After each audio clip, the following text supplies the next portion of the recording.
Ano yung good news na sinasabi ko mga kaibigan? Ilang lupa at kabahayan at ilang pamilya ang nakinabang dito sa magandang balita mga kaibigan. Ayaw nilang ibalita to kasi gusto nila puro paninira sa ating minamahal na Pangulo.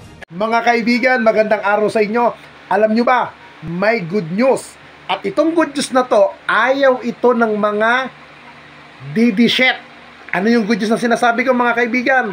Ilang lupa at kabahayan at ilang pamilya ang nakinabang dito sa magandang balita mga kaibigan na ipinamahagi ni Pangulong Ferdinand Bongbong Romualdez Marcos. Atin alamin kung ano po ito. Napakaganda ng hangarin ng Pangulo na tugunan at solusyonan ang problema ng pabahay sa ating bansa. Malaki at mahirap na problema ito. Ngunit kung nais pagtuunan ng pansin at seryosong solusyonan ay pwedeng maisakatuparan talaga ang pabahay na ito para sa mga nangangailangan.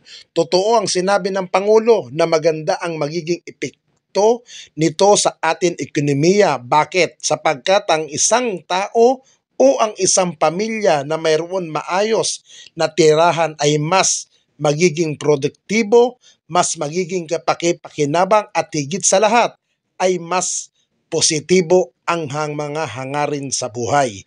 Kahit sino naman sa atin, kung may maayos tayong tirahan, ay mas gaganahan na magtrabaho at kapag lahat tayo ay produktibo, ay malaking impact nito sa ating ekonomiya.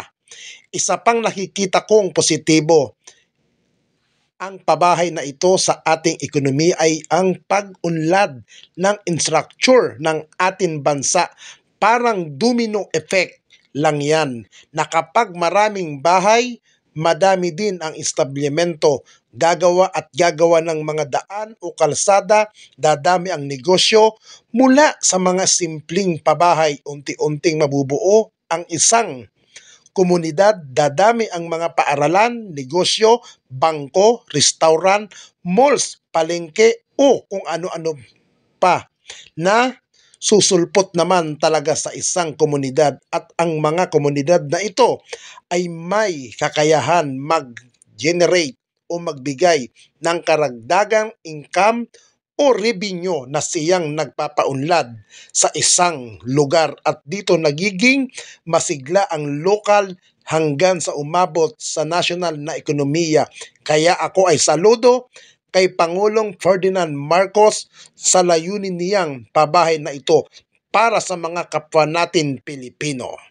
Yan, lagi nating tandaan, ang mga taong galit sa tunay na pagbabago at tunay na pag-unlad ng ating mga kababayan, lalong-lalo na yung mga ayaw magkaroon ng sariling pabahay, ang ating mga kababayan na mga maliliit sa komunidad, yan yung mga ayaw umangat ang buhay.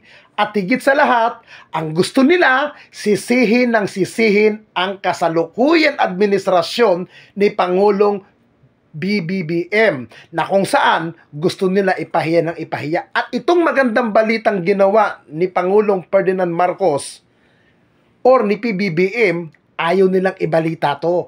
Kasi gusto nila puro paninira sa ating minamahal na Pangulo. Kaya again, pag may magandang balita tayo at nakita natin mga kababayan, purihin natin ang ating Pangulo.